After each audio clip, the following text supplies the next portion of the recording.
The senator from California.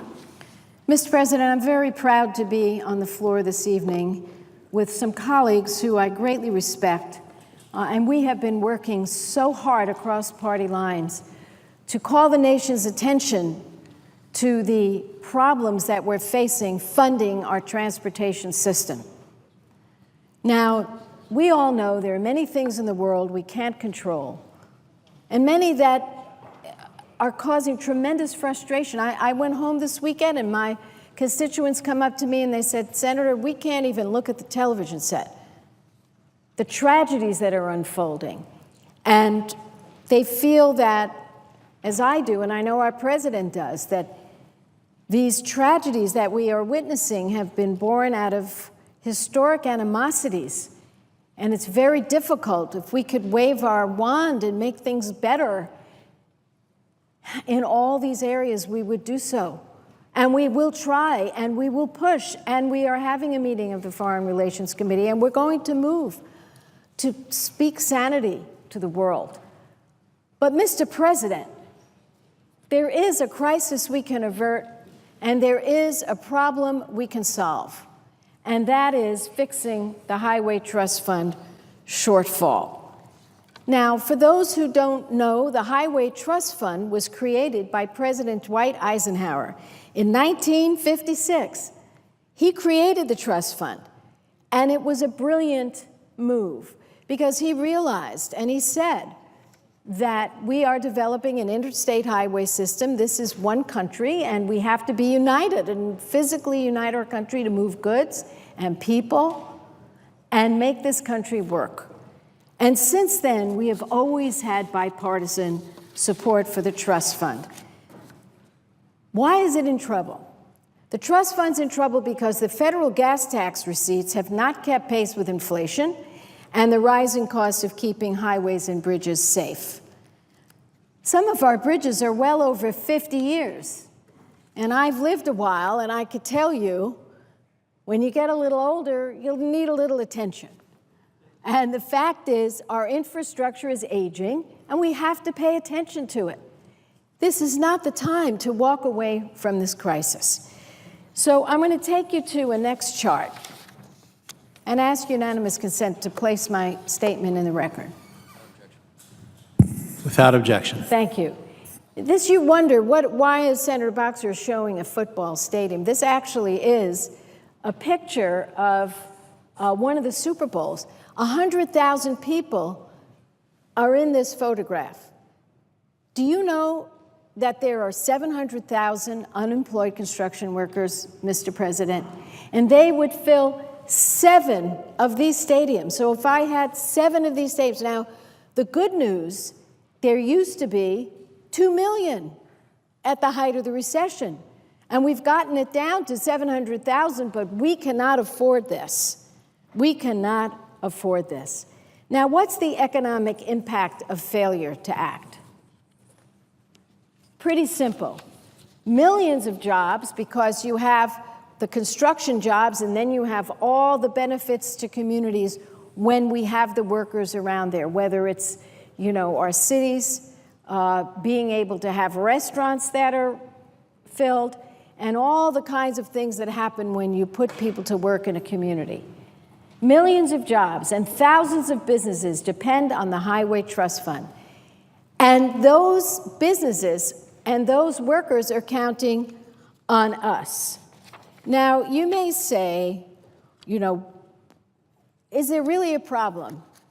Well, 70,000 of our bridges are structurally deficient. 70,000. So keep those numbers in mind if you're asked at a party. 70,000 bridges are deficient. 700,000 construction workers are still unemployed. And 50% of our highways are in less than good condition. So is this a frivolous thing we're talking about here? No. The 2012 Urban Mobility Report from Texas A&M said that the financial cost of traffic congestion in 2011 was $121 billion. $27 billion of wasted time and diesel fuel from trucks moving goods on the system. A 2013 survey by the National Association of Manufacturers said 65% answered, our infrastructure is insufficient. So let me tell you some of the ideas to fix it, because I'm not just out here saying words. I have ideas on how to fix it. One of the ideas was put forth by Senators Murphy and Corker, and we're going to hear from Senator Corker. Modify the gas tax to meet current needs. Pretty straightforward. This is what we've been doing forever. Very simple. Supported by the Chamber of Commerce. Supported by just about everybody. There's another way to do it that was thought of by a Republican governor of Virginia. I support this, but I would support all of these. Let me be clear.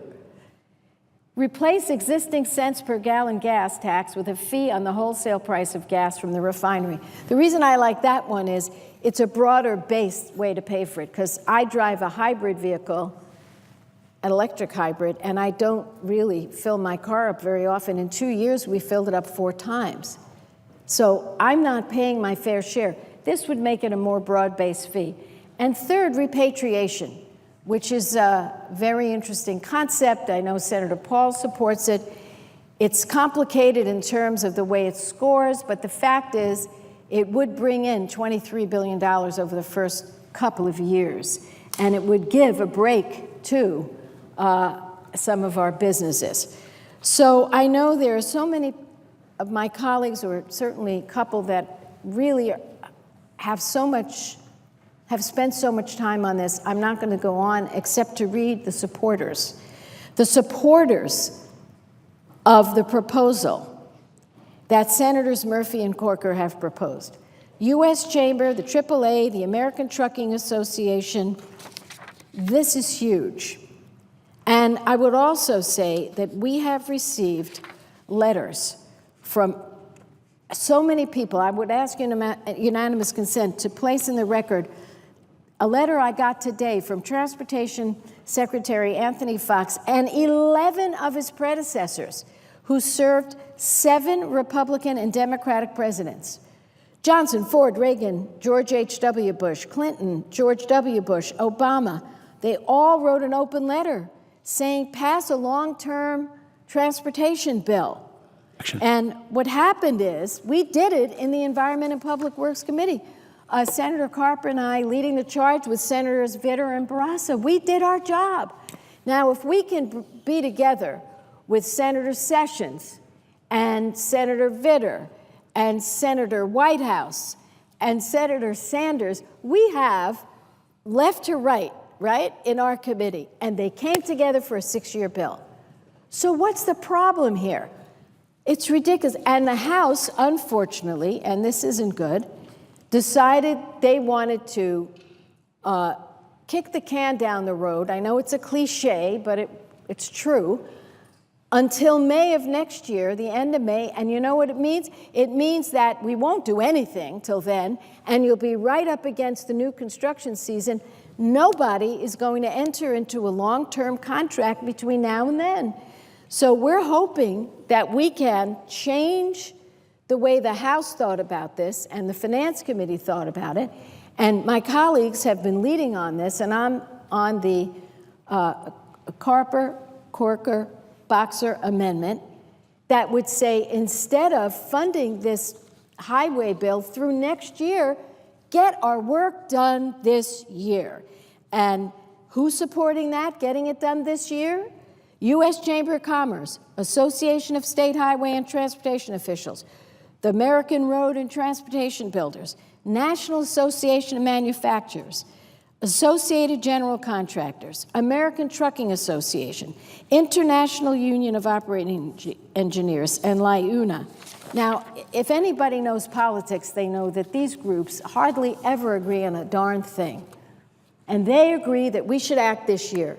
So I'm proud of my friends here, who you'll hear from shortly. And I am supporting their effort wholeheartedly, and will do everything I can to ensure that we don't just do smoke and mirrors here. You know, you explain to me, when you do these smoke and mirrors, taking pension, controlling how people get covered for their pensions, what does that have to do with transportation? The gas tax? Yes. A tax on oil? Yes. So let's think about this. Let's step up to the plate and do the right thing. And I'm very proud to be in concert with my friends, and I would yield the floor. Mr. President. The senator from Tennessee.